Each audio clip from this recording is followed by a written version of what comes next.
정치평론입니다. 오늘은 서민민주파리정당의 진화라는 주제로 말씀을 드리겠습니다. 시청하시는 도중 구독, 좋아요 부탁드립니다. 기득권 정당으로 변한 서민민주파리정당 더불어민주당의 쌍끌이는 민주와 서민이었습니다. 그래서 항상 당의 이름에는 민주라는 말이 필수적으로 들어갔고 내놓는 정책은 서민을 위한다는 정책이 주를 이뤘습니다. 그런데 민주파리에서 이미 민주는 사라진 것 같습니다. 그들이 국회 권력을 독과점으로 거머쥔 이후 자연스레 독재와 전횡으로 진화했습니다. 그들의 경험으로도 민주는 참 불편한 제도였을 겁니다.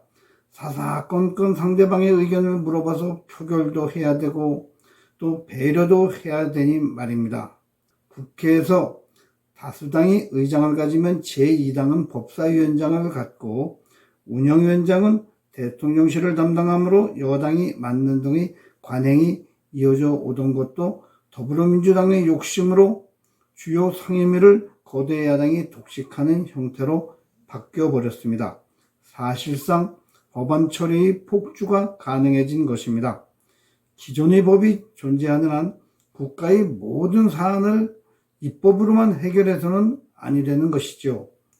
일단 법이 있으면 그 법을 준수해야 하는 것입니다. 그런데 법을 어기고 그에 따른 재판이 이어지면 법을 고쳐 면책을 도모합니다. 마음에 들지 않는 판결을 내려도 법을 고쳐 또는 새로 만들어 판사나 검사를 징치합니다. 이는 법치주의가 아닙니다. 입법 만능이 사실상 독재 체제인 것입니다.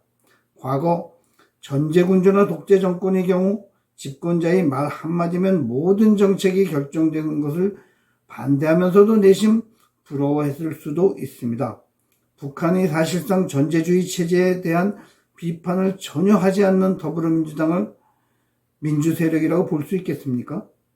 더불어민주당처럼 민주화를 외치며 민주의 비효율을 체감한 정당도 없을 겁니다. 언제부턴가 그들은 야당하고의 협의에 시간을 낭비할 필요가 없어졌습니다. 대통령 탄핵 등 아주 특이한 경우를 제외하고는 모든 의결이 단독 처리가 가능하도록 되어 있으니까 말입니다.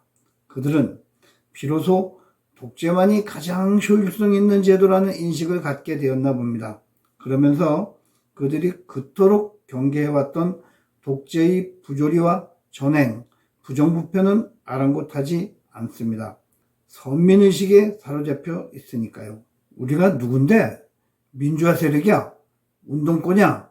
뭐 이런 논리겠지요. 그렇게 그들은 돌아오지 못할 강을 건너고 있습니다. 서민은 또 어떨까요?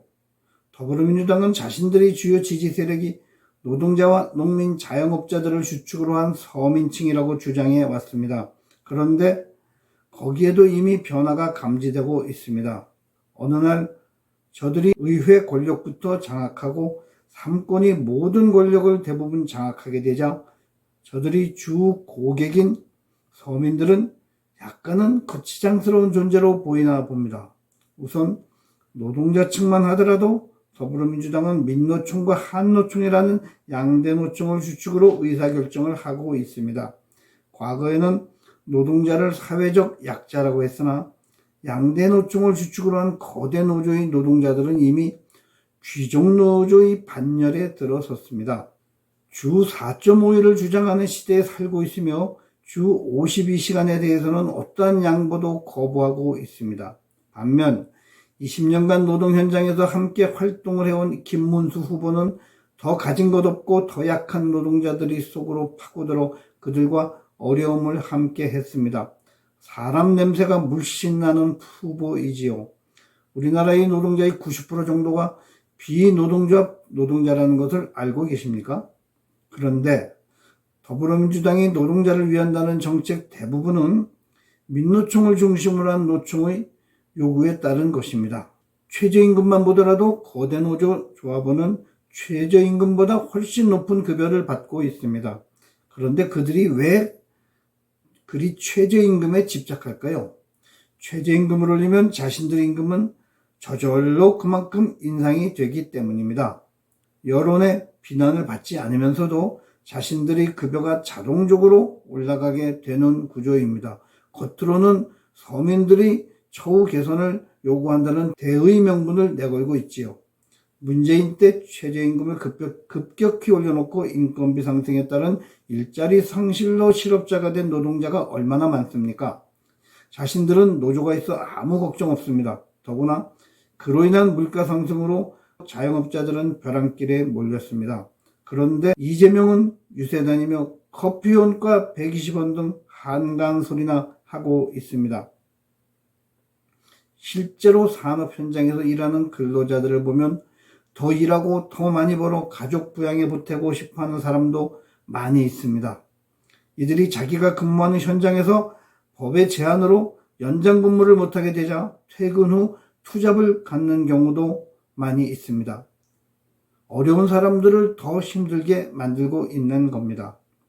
양대 노조 외에서 일하는 근로자의 형편이나 자영업자들이 어려움을 감안한다면 주 52시간을 획일적으로 고집할 필요가 없습니다.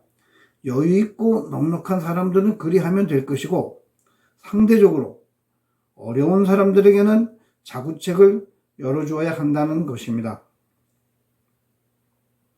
이재명은 국가에서 그들이 모자라는 임금을 채워주기 위해 기본소득을 주려는 것입니까? 그러나 전 국민에게 일률적으로 나눠주는 기본소득은 의미가 없습니다. 바로 이어지는 물가 인상으로 상쇄돼 버리고 맙니다. 그가 진심으로 노동자들을 끌어안고 소통하는 모습을 본 적 있습니까? 그는 소년공을 지냈다고 하면서 자기를 무시하는 동료에 대해 깊은 정의를 드러냈다고 고백한 적도 있습니다.